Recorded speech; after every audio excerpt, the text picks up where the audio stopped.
Hey everyone, welcome back. This is the second part of my tutorial series on creating a wavy, distorted water reflection effect. And in the first part of the tutorial, which I will link in the description, I showed you how to use shaders to create the effect. And in this part of the tutorial, we're going to apply that effect to an actual body of water in an isometric adventure game.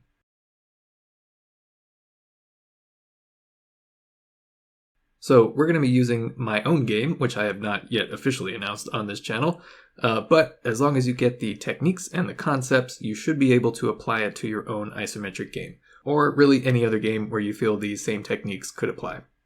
If you take a look at a lot of the 2D water reflection tutorials that are on YouTube, they're pretty much for games that are on a 2D plane.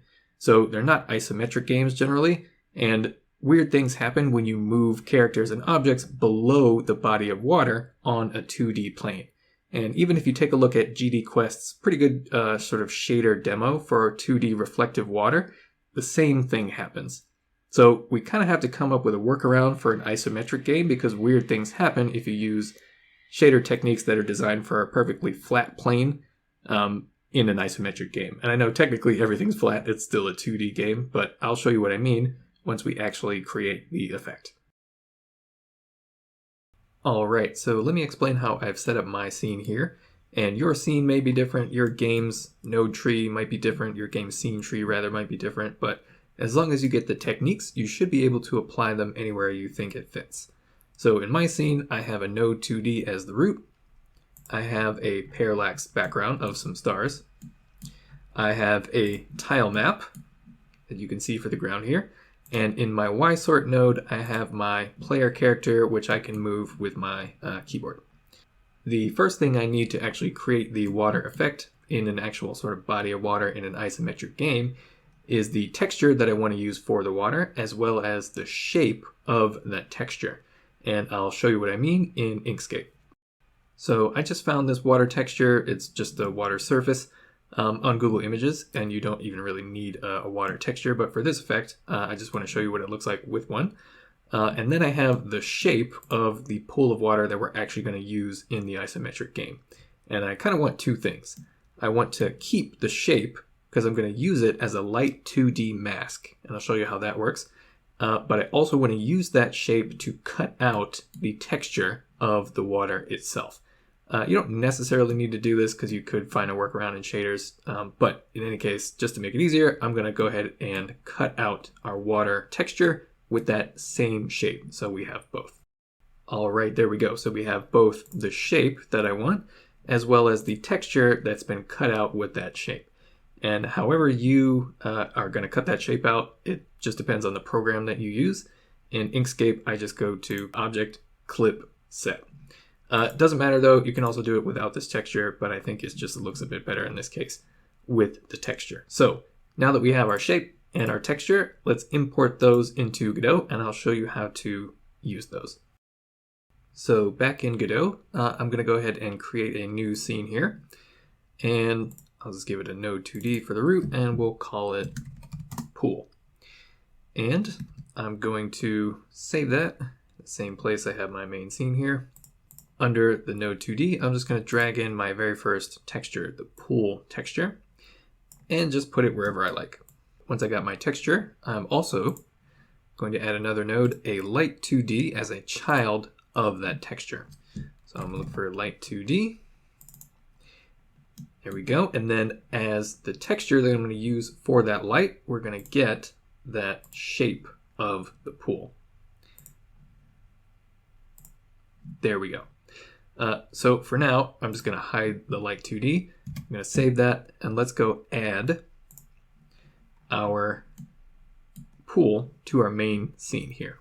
In my scene, I'm going to right-click, Instance Child Scene, go to Pool, and the other stuff that you can see is just parts of my actual game. But I'm going to make sure the pool is behind the YSort and above the tiles, and there we go. So now my player can walk across it as normal.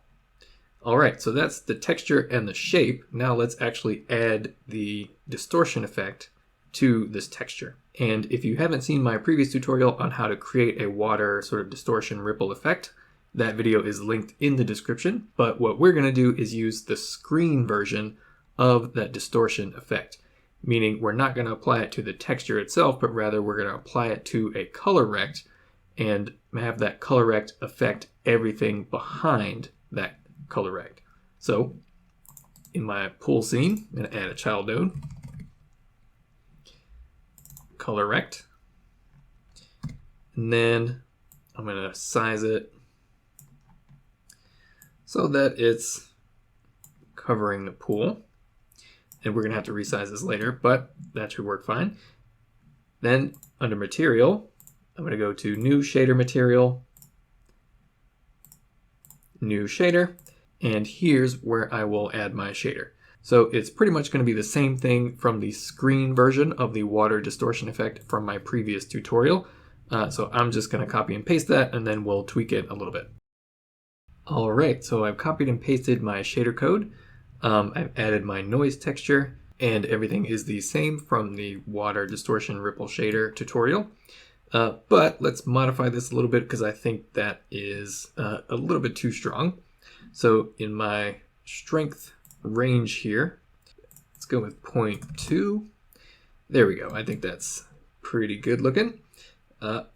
So in our shader, we don't currently need to modify anything else. Let's take a look at what it looks like in the main scene here. So there we go. So that's basically correct. But as you can see, because the color rect is just a big rectangle, it's affecting everything instead of just affecting the water texture. So what we have to do is make sure that the effect only falls along the edges or within the outline of the water texture. So back in our pool scene, in our shader, what we're going to do is use that exact same sort of white blobby shaped texture to mask the effect of this distortion. So in my shader, I'm going to add another sampler, and we'll call it Uniform Sampler 2D Mask. And then under my shader parameters, under mask, I'm going to load up that sort of white pool blobby shape. Click on open, and there we go. So what I want to do is make sure that that distortion effect applied to the color rect uses the pixels from the mask to determine where it should apply and where it shouldn't. So in order to do that, we're going to take that texture and read it and then multiply its alpha with the alpha of the color value from the color rect. So we'll say color dot A, which is the alpha channel, is equal to the same thing times the mask texture.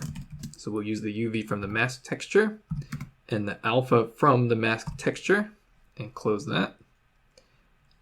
Save that, and there we go. So you might not be able to tell here. If we go back to our main scene, you can see that now the effect is only, well, more or less where the water texture is, and it's a little bit off. So all we have to do is come back into our scene and actually drag the color rect around so that the distortion effect fits our water texture. There we go. All right, so there's a little bit of weirdness, but that's okay. Basically, you can be as detailed as you want and make sure that it fits the texture exactly. So now that we have this effect, let's move on to using our light 2D, which is currently hidden, but I'll show you how to use that. So using our light 2D mask is pretty simple, and what the light 2D mask allows us to do is actually control where the reflection effect appears on the water texture. So we want it to appear on the water, and that's why our light 2D is in the same shape as the water. So you can go ahead and make it visible. And in my light 2D properties, I'm going to come over to range and change the item call mask. And basically this determines what is affected by this light 2D. And because I only want the reflection of the player to be affected, I don't want any of my other objects and stuff like that to be affected, I'm going to change this to some number that only the reflection itself will also use. So I like to use 5. and we'll just leave it there. And you can see because the texture of the water doesn't have the same cull mask, it's no longer affected, but our reflection will be. And to my player, let's add a child node, and we'll look for a camera 2D, and we'll make that current.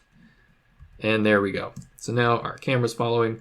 I'm not going to do anything fancy with the camera. It's just that we can, see the effect actually working. So here's where it might get a little tricky depending on your scene setup.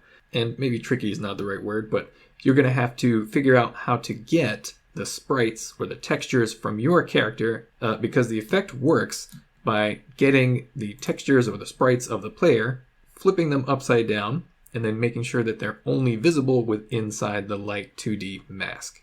And this really is an updated version of my previous tutorial where I showed you how to create a reflection effect with no code.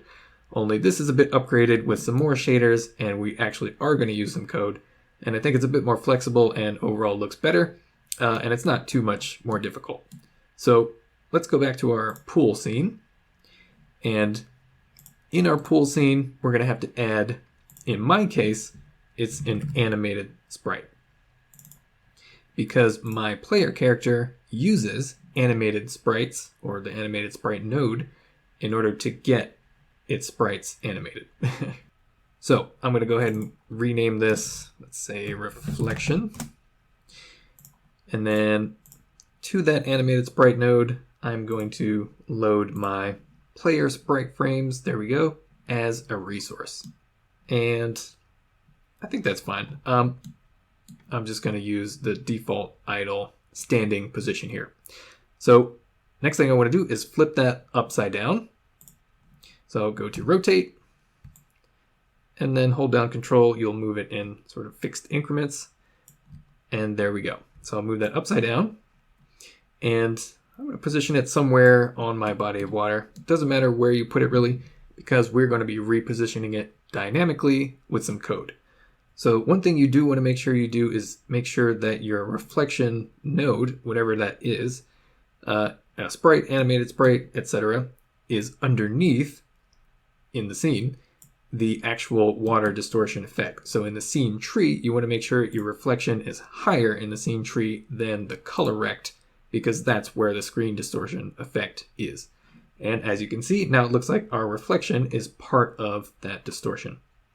So another thing you want to do is in your reflection, if you remember our light 2D and the fact that we changed its cull mask to a higher number, we want to match the visibility mask of that reflection with that light 2D cull mask. So under visibility, I'm going to remove number 1 and set it to number 5. And you can see now that it looks like it's being affected by that invisible light 2D.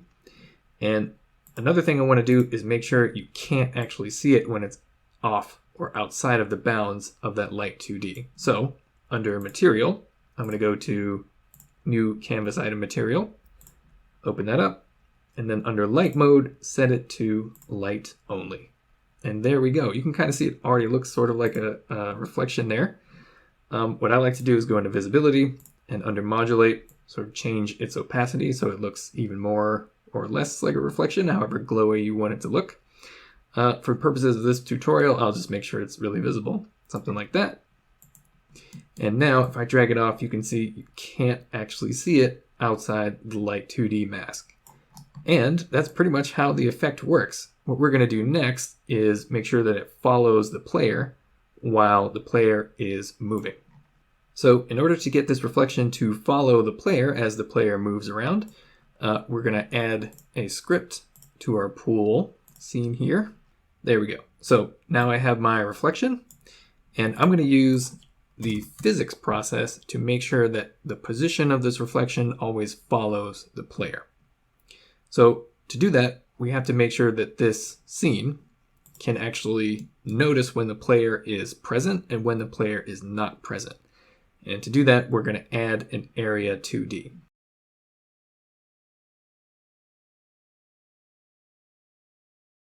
And to that area 2D, I'm going to add a collision shape. I'm just going to use a regular collision shape. And for the shape itself, I want it to be a rectangle. And I'm going to resize that rectangle so that it covers the entire pool area. So you need to make sure that the area 2D is far enough away from the top part of the pool so that as soon as the player enters that area, it turns on the reflection. So you can see that sort of head of the player or the top of the player showing up as they move closer to the pool of water. So what I like to do is just put the reflection texture at the top of the pool and then make sure my collision shape actually finds the top of that texture. There we go. So put my reflection back in the middle so we can see it. So that is my collision shape. Now I want to check when the player enters that collision shape. Click on area 2D and then we're going to use a signal. We'll say when body entered. And in this case, my player is a kinematic body. So that's how I know I need this signal. It might be different for you, but the point is you want a signal that detects whenever your player enters the area. And I also want one for when the player leaves. So that's body exited. There we go. So the next thing we need is a function that will allow us to update the position of that reflection. And I'm going to use the physics process function. And that physics process function is going to set the global position of the reflection to the position of the player. So in order to do that, I like to make another variable here. We'll just call it player. And when the body enters that area, and we know that body is the player, we'll just say player equals body. When that body exits, we don't really need to pay attention to that anymore. We'll just say body equals, or rather player equals null. And there are other ways to do this, but whatever way works that you find is totally fine. So in our physics process, when our player enters that area, we want to set the position of the reflection. So we'll say reflection dot set global position. I don't really want this physics process function running the whole time. So in our ready function, let's say that our physics process should start paused or off. And then when the player enters the area where we want the player's reflection effect to start working, we'll turn on the physics process. And when the player leaves that area, we'll turn off that process again. And that saves some resources. You don't really need that running all the time. So let's take a look at what this looks like currently. I don't really need to see this collision shape at the moment. Our reflection is right there. Save that. Go to our main scene. Zoom out. And let's play that and see what it looks like.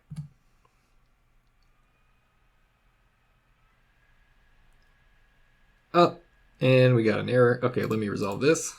Player starts inside that body of water, so there's no way to detect it entering or exiting. So we're going to move it outside.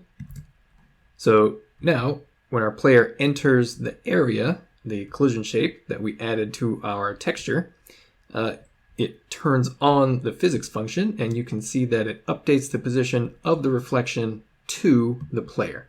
So that reflection is a little bit off, and obviously the reflection is not animated, but for the purposes of this tutorial, I'm not going to animate it. I will show you how to update the position. All we have to do is add to the global position of that reflection. So back in my pool script here, I want to add to the position of the player in order to sort of offset the reflection. And I'm going to add to the Y position of the player. So I kind of want to break this player position up. We'll say vector 2, and then player dot global position dot X and player dot global position dot Y. So I happen to know my player character is about 300 pixels tall. So we'll say global position dot Y plus 300 because adding to the Y position moves it down the screen vertically. So we'll save that, go back to our scene and play that again. All right, so now it looks like the player reflection is in the correct position. So it's a little bit overexposed and glowy. I think that's because I have some world environment node somewhere in the background here. But that is how you get the reflection to follow your player, as well as stay within the bounds of your water distortion effect. Okay, so one more thing I want to do. Since we see our reflection effect is working, I want to make sure that you can't see the reflection, or it isn't just sort of floating off in space somewhere, when the player is not in the area that it should be showing. So, it's pretty simple. I go back to my pool scene, and to start, I'm going to set my reflection to invisible. And I'm going to go back to my pool script, and we'll say that when the player enters the area, I turn on the visibility of my reflection. So I'll say reflection.show, and we'll do the opposite when the player leaves. We'll say reflection.hide. And that way, you won't accidentally somehow see that reflection pop up anywhere else. All right, everyone, that is pretty much the completed reflection effect. So I'm not going to show you how to animate the reflection to match the player in this tutorial because it really depends on how your player is animated. So basically, because my player is using animated sprites, I would match the playing animation to the animation of that animated sprite resource that the reflection itself is using. So it really just depends on how you have animated your character, whether it's sprites, animation player, etc. In that same physics process, all you do is get and set that animation. But as far as the effect is concerned, this is how you do it. So all your reflections will stay within the bounds of that mask and that light 2D that is making sure that nothing else shows up outside of it. Thank you all for watching. Hope you are able to actually apply this to your isometric games or however you feel you can apply it. Thanks again for watching. I'm still working on the first official devlog #1 reveal of this game that I'm working on, but hopefully that'll be soon, and I can finally reveal this thing and the name and everything that goes along with it. Anyway, thanks again for watching. Hope you learned something, and hope to see you in the next video. Thanks.